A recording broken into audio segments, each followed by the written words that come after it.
Hey, what is up, mortals? ObsidianZed here with a new video for you. In this video, we'll dive into the Yuma from the Sailor Moon anime. I just wanted to greet you guys by saying just sit back and relax, you're in for a treat.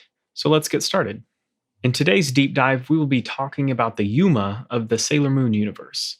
Yumas are monsters used by the Dark Kingdom in the manga, anime, crystal, live action, and the musicals. The Yuma were sent by the Dark Kingdom to gather energy from people on Earth and to kill the Sailor Senshi.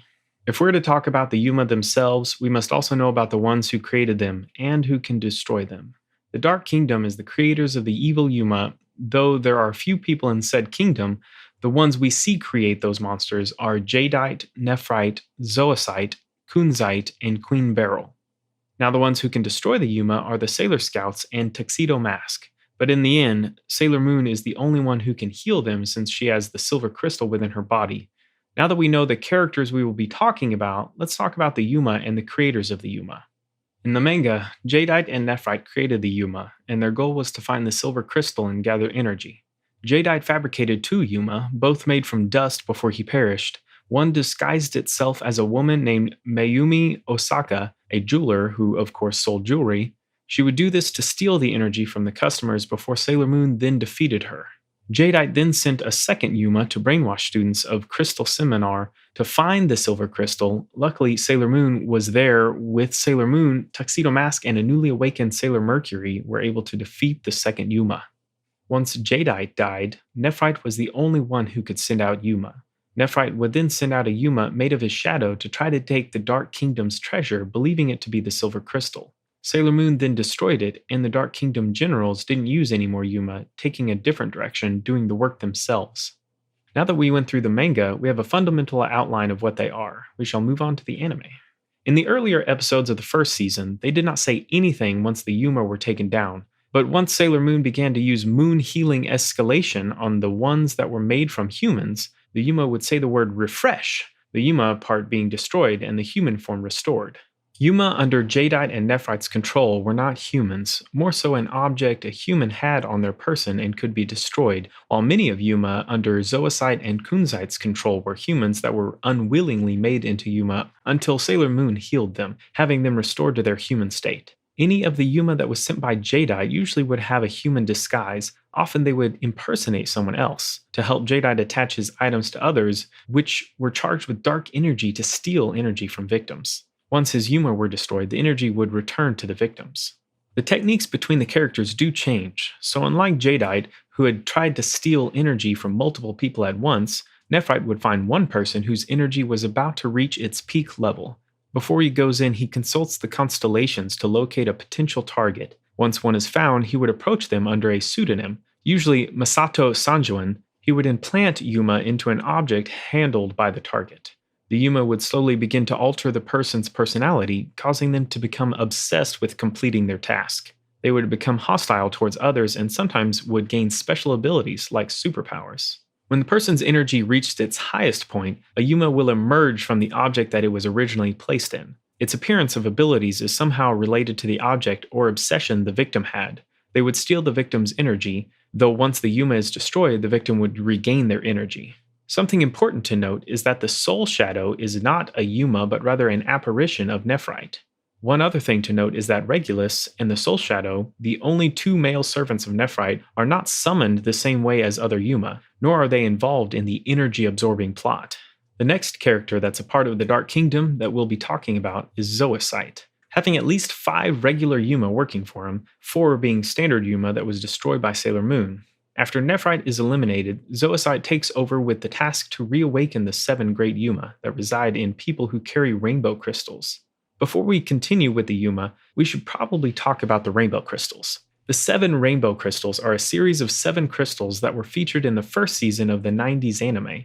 During the Silver Millennium, which is a time era in this anime, the Dark Kingdom attacked the Moon Kingdom ruled by Queen Serenity. The Queen managed to trap the Dark Kingdom's greatest warriors, the 7 great Yuma, inside the silver crystals, which was then broken into 7 pieces, hence the 7 rainbow crystals. These crystals ended up being sealed inside the bodies of 6 humans and 1 cat, each of whom was eventually tracked down and attacked by the members of the Dark Kingdom. When the crystals were removed from the victims' bodies, the crystal would then turn into a Yuma. Sailor Moon was then able to return them to normal with their powers, the moon healing escalation. Now that we know about the 7 rainbow crystals, we can continue talking about Zoecite and the Yuma he controlled. Zoecite was to reawaken the 7 great Yuma and take the crystal, transforming them into a Yuma, which in the case of the rainbow crystal carriers would be the shadow within. He is also able to change people into monsters, as shown when he transforms an actor into a monster. Once again, the way to heal them is for Sailor Moon to use her moon healing escalation power. The Yuma can merge into one, becoming an even more powerful Yuma, but Sailor Moon and the other Guardians can prevent the 7 from combining. After Zoecite, we move on to Kunzite, who, like Zoecite, usually works by changing innocent people into Yuma, where Sailor Moon must heal them. At one point, he turns multiple people into one single monster, though when he transforms Janelin and Misha, they keep their names. Kunzite's task is different from that of Zoecite's. His objective, and therefore the objective of his created underlings, is to find and kill Sailor Moon and get the silver crystal from her. The difference between Zoecite's and Kunzite's monsters is that Kunzite's monsters can resume their human form whenever they want, continuing to be evil until healed by Sailor Moon. Now that we've finished talking about the Yuma in the anime, we go on to the pretty guardian Sailor Moon, the Sailor Moon stage adaptation. Dissimilar to the manga, most of the Yuma in the play did not have any names and were summoned inconsistently.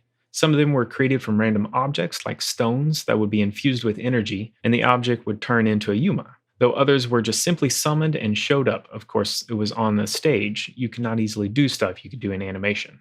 After Queen Mataria's power began to grow in the reaction to the silver crystal, a new type of Yuma would be created. The new Yuma were all identical to each other, weaker than previous ones, and only appeared in groups. The costumes for these entities were recycled from characters such as Golem Soldiers and Putty Patrol from Mighty Morphin Power Rangers. They just added hooded robes to the suits. In Act 41, Mataria summoned a single Yuma where the hooded Yuma piled onto each other. This Yuma drained energy from people throughout Tokyo, leaving them comatose. Act 45, Mataria controlled a Yuma herself, but was forced to back down by Sailor Venus before Sailor Moon destroyed it. In the final act, Princess Sailor Moon was able to summon a group of white Yumas to slow down the Senshi, so she could not be stopped from destroying the Earth. In the special act, Sailor Mio summoned 2 Yuma named Sword and Shield, 2 Yuma that had actual names. Along with them, she used a group of clown-like Yuma called Pyro. Queen Mio turns into a Yuma in a special act. Now, onto the musical stage adaptation. There isn't much on it, but I'll tell you what we know. In the musical Gaiden Dark Kingdom Fukatus Hin, in its revision, there was a Yuma named Manigan, who disguised herself as Haruna Sakurada. She had control of other Yuma who acted under her control. Manigan, along with the DD girls who were in the first 2 musicals, reappeared in the Sailor Moon Super Spring Festival. Sadly, this is all we can find on the Yuma in the Sailor Moon musical adaptations. So onto the franchise's next side hustle, you could say, a video game. In the Sailor Moon video game, Sailor Moon for Super Famicom, there were 3 original Yuma characters, which were designed by Naoko Takeuchi, Hira, Muchi Muchi, and Goro Goro. Also, there were enemy versions of Garubin, Gams, Aken, and Gigi, while Bakene and Murid were bosses. In MSE, Pretty Soldier Sailor Moon for the Mega Drive, Manigan reappeared. In Sailor Moon Another Story, the Yuma Kurane, Garubin, Murid, Tessini, Jumo, Castor, and Pollux, Gessen, Shakukai, and Blizzar appear as common enemies. Boxy and the DD girls appear as bosses as well. Now that we're done talking about the video games, we go on to the reboot of the anime that came out in recent years, called Sailor Moon Crystal. In Crystal, the Yuma's role was identical to the manga. Jadeite was shown to create Yuma from dirt, giving them a form and life, as he did with Morga and Garubin. However, Nephrite sent his shadows to steal the D Kingdom's treasures rather than use a Yuma. Nephrite also had a Yuma disguised himself, being a mannequin bride, an easy way to steal energy from blushing brides picking dresses for their weddings. This is all we have on all the Yumas of the Sailor Moon franchise, and it's rather interesting to know and would possibly make a lot more sense if you've seen the show. But seeing it or not, it was interesting to hear about, right?